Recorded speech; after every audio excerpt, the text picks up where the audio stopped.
Good morning, boys, and welcome to a full day of eating somewhat normally again after being on bodybuilding prep. We've got our first meal just here. Hopefully chuck the calories, have all of the ingredients already on the screen. We have some oats here, and now this is our pre-workout meal, and a lot of people really don't like oats as a pre-workout meal. It's too slow of a digesting carb. However, it takes us about an hour and a half to walk to the gym, so it's literally ideal for us. We've got some honey, bananas, blueberries for some quicker digesting carbs, and then the oats will be hitting us when we're getting to the gym. We're pairing this 1.5 liters of water, always starting the morning with some water. So good, gets everything flowing. A little bit of focus as well for the gym. Really good. But yeah, we're eating this and then we're heading to the gym for a leg session, and I'll hopefully talk about what my current training plan, what my current training ideas are looking like for this off season of this prep.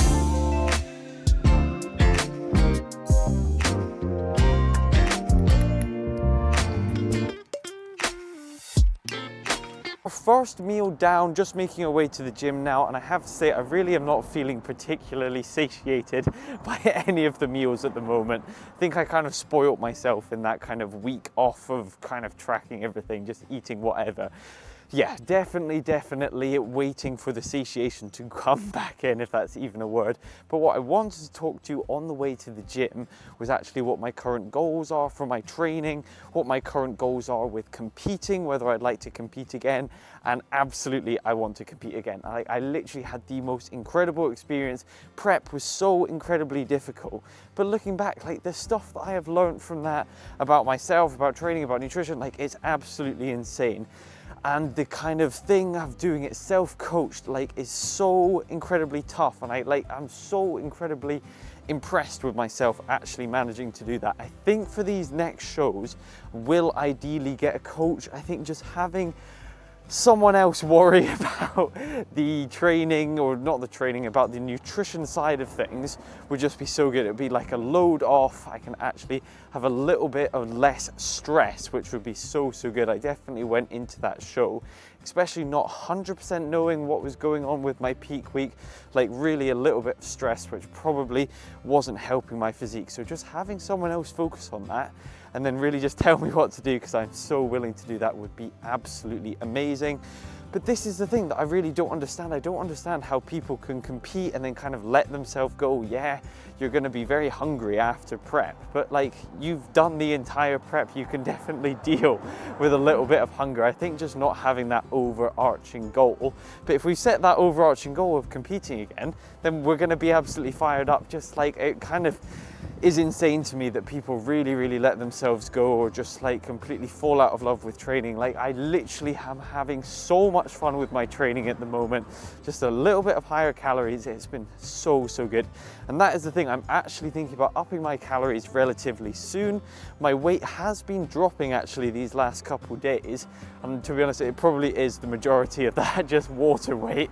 But yeah, it's still going down. It's like 0.5 every single day the last 3 days, so it's down, yeah, 1.6 I think, which has been very nice. Like, it's actually cool seeing that drop again. But yeah, don't really need it to be dropping any more than it already has. So hopefully actually end of the week we'll reassess that guy and see what is going on with that. But yeah, we're making our way to the gym now, gonna smash a leg session, and I will see you most likely for either a mic'd up session or a voiceover. And that's exactly what we've ended up with. We've got a voiceover here. Now for this session, I started with some SLDLs, but for some reason it just didn't record. So we're starting on the quad extension. And for my training at the moment, my whole goal is just trying to get as strong as I possibly can on every single exercise. And just build as much muscle as we can. Any muscle that we ended up losing over prep, just put that back on as soon as we can, so we can blow out this current look out of the absolute water when we're next competing.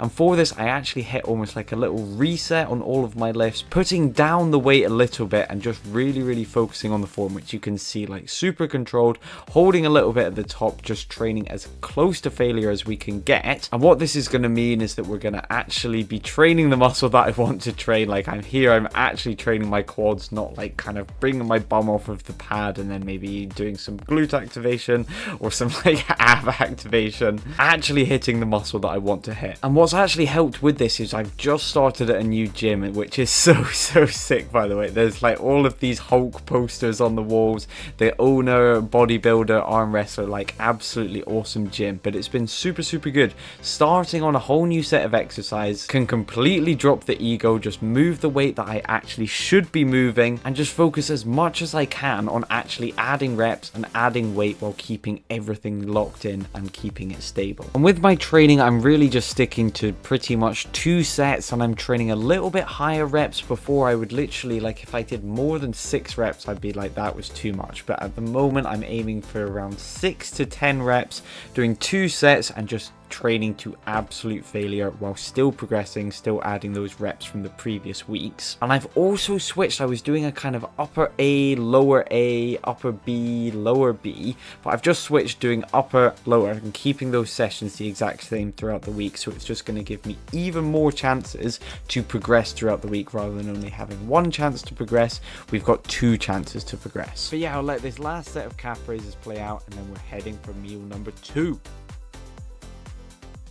Alright boys, we're just back from the gym. We have whipped up our second meal just here, and this is one thing that I've literally just become addicted to after prep, is just going into the shops and just picking up a whole bunch of vegetables and just chucking them in a bowl with some chicken and then some eggs on the top. Like, protein is crazy, fat's good, fat's on the top, and look at the freaking size of it. Like, I'm still dealing with a bunch of hunger stuff after prep, and oh my days, this thing is really freaking massive. Like, absolutely insane. We have green beans in here, beetroot, carrots, peppers, eggs, about 260 grams of chicken. So the protein is actually pretty crazy. The carbs are pretty good. The fats are pretty good. Like, it's an absolutely ideal post-workout meal, especially for this, because it just actually fills me up, which just feels so nice, especially after my third meal is going to be a little bit after this. Alrighty, we've got meal number 3 going down. We have 150 grams of sourdough, 15 grams of almond butter, 16 grams of peanut butter,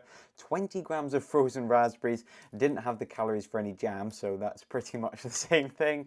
And then we have 100 grams of frozen blueberries, just for a little bit of carbs and also just adding a little bit more volume to the meal. But this is the insane thing about having lower fat meals when you do have a higher fat meal. It's absolutely insane. Like, this is actually on track for me, eating peanut butter, basically peanut butter and jam sandwiches with frozen blueberries. Like, it's absolutely insane. I've hopefully checked the calories and the macros on this. Yeah, absolutely crazy. The crunch on this is going to be so good. Like, literally not having peanut butter on prep was absolutely brutal. I've just been going absolutely crazy with it post-prep, keeping it in the macros, keeping it friendly with what we're actually trying to eat, staying on plan, but it has just been so good. And this is actually a homemade almond butter. I made this myself, literally just whizzed up some almonds, roasted them beforehand, and then whizzed them up in a food processor, and it actually turned out so good. Like, it's literally insane. We've put a tiny little bit of flaky sea salt on here because that goes on every single meal, but oh my days, like, literally, like, just listen. Like, this is awesome. And we've made it to the end of the day, boys, and we're always finishing, as you know, the day with the Ninja Creamy. We've actually chucked in 20 grams of dark chocolate, and the absolute method is to do your normal kind of light ice cream setting and then mix it in with the melted actual dark chocolate, and that is absolutely insane. I don't know if you can quite see, but it mixes in like absolutely crazy, and it goes the whole way down. Like, it's so good melting the dark chocolate rather than just chucking in the little pieces. But yeah, that is pretty much our final thing. We're really going to eat this. I'm probably going to watch some absolute nonsense on YouTube to pair along with this. But I hope that you enjoyed the video a little bit more of like an in-depth look at what my training is looking like, what my current goals are, and actually what my meals are looking like. The main thing that I'm trying to do, I'm relatively eating pretty similar every single day. Like Ninja Creamy, I'm having all the time. That first meal is very, very similar. I'll most likely just switch up the frozen berries that I'm using. Maybe slight amounts of oats and honey will change around slightly. But everything is relatively similar. And this is the thing that I'll say for dieting or for any kind of meal plan, if you're wanting to make your own meal plan, is find the things that you like. And when it starts to get a little bit stale or a little bit boring, just tiny tweaks. Keep it interesting, keep it fun, and keep you coming back. And actually being creative with your meals is so much fun. But yeah, hope you enjoyed the video. We're going to end it off here, and I will catch you guys in the next one.